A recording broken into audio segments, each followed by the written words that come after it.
नमस्कार। क्या बिहार का विकास दारू और बालू पर भी होगा? जब दारू पर पाबंदी हुई, शराबबंदी हुई, नीतीश सरकार ने लागू किया तो कहा गया कि रेवेन्यू का इतना लॉस होगा कि बिहार का विकास नहीं हो सकता है। लेकिन नीतीश कुमार ने इस तर्क को नहीं माना। अब कितना विकास हुआ नहीं हुआ ये तो विश्लेषण का विषय है।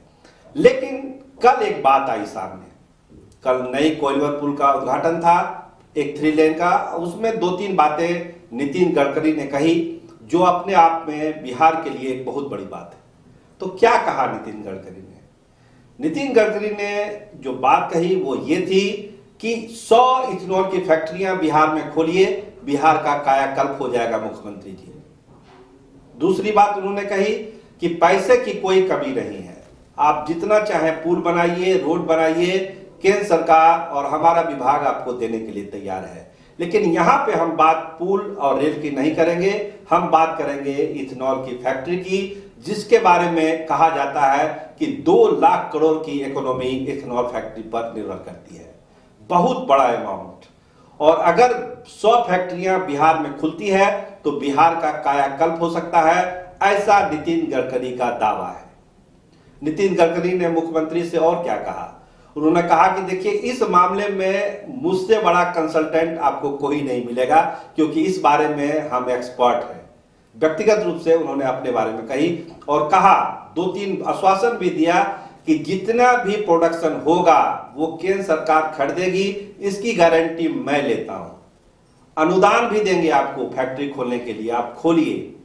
क्योंकि अब जो इथेनॉल का उपयोग धीरे धीरे बढ़ रहा है, चावल से भी बन सकता है, मक्के से भी बन सकता है, गन्ना से तो बनता ही बनता है। तो जो तमाम चीजें बिहार में उपलब्ध है, चावल की खेती बड़े पैमाने पर होती है, मक्के की खेती तो बहुत बड़े पैमाने पर होती है, गन्ना होता ही होता है। तो ये तमाम चीजें जो है बिहार में उपलब्ध है और बिहार सरकार चाहे तो बिहार का कायाकल्प इथेनॉल की फैक्ट्री लगाकर ही कर सकती है। दारू और बालू का रोना रोने से अच्छा है कि नई संभावना को तलाशे। तो आइए पहले एक नजर डालते हैं हम लोग कि इथेनॉल क्या चीज है, फैक्ट्री क्या करेगी और भारतीय अर्थव्यवस्था और बिहार की अर्थव्यवस्था को ये इथेनॉल किस तरह से प्रभावित करती है और अर्थव्यवस्था को बढ़ाने में इथेनॉल का क्या योगदान होता है। इथेनॉल एक ऐसा एल्कोहल है जिसे पेट्रोल में मिलाकर गाड़ियों में फ्यूल की तरह उपयोग किया जाता है। यूं तो इसका उत्पादन मुख्य रूप से गन्ने की फसल से होता है, लेकिन इसके अतिरिक्त शर्करा वाले कई अन्य फसल जैसे कि चावल, मक्का, गेहूं इत्यादि से भी इसे तैयार किया जा सकता है। भारतीय परिप्रेक्ष्य की बात करें तो यहाँ देखा जाता है कि इथेनॉल ऊर्जा का अक्षय स्रोत है और ऐसा इसलिए कह सकते हैं कि भारत में गन्ने की खेती भरपूर मात्रा में होती है और इसके फसल की कभी कमी नहीं हो सकती। चूंकि इथेनॉल इको फ्रेंडली फ्यूल है और पर्यावरण को जीवाश्म ईंधन से होने वाले खतरों से सुरक्षित रखता है, इसलिए इससे खेती और पर्यावरण दोनों को लाभ होता है। अब अगर हम भारत की बात करें तो यहाँ भारत का पहला इथेनॉल प्लांट पानीपत में स्थापित किया गया है।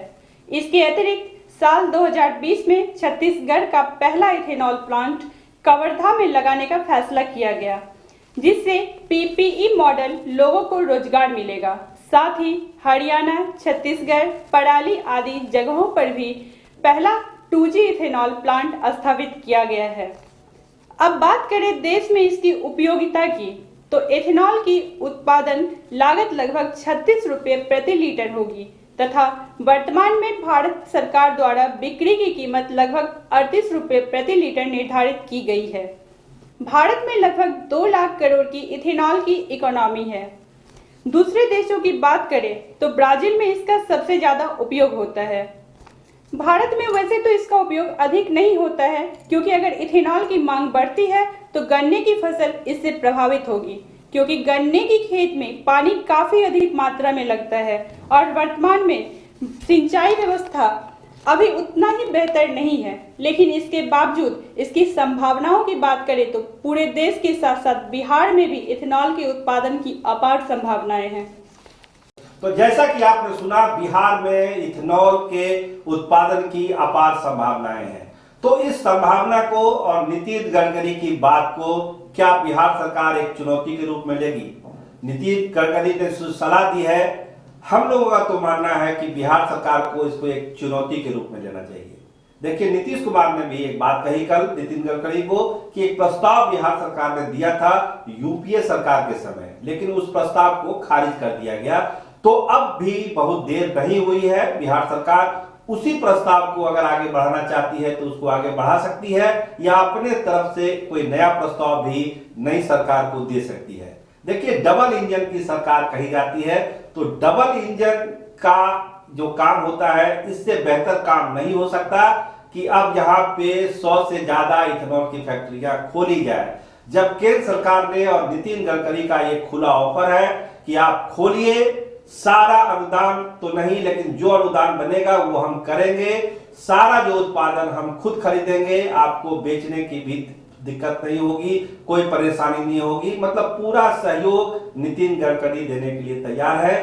तो वही जज्बा बिहार सरकार को भी अपनाना चाहिए और जितनी जल्दी हो एक बढ़िया प्रपोजल बना के केंद्र सरकार को और नितिन गडकरी को देना चाहिए, ताकि इस पर काम हो सके और जो ये दारू और बालू का रोना रोती है बिहार सरकार, इससे हम लोग दूर हो सके और नई संभावनाओं को, रोजगारों को बिहार में हम लोग उत्सर्जित कर सके।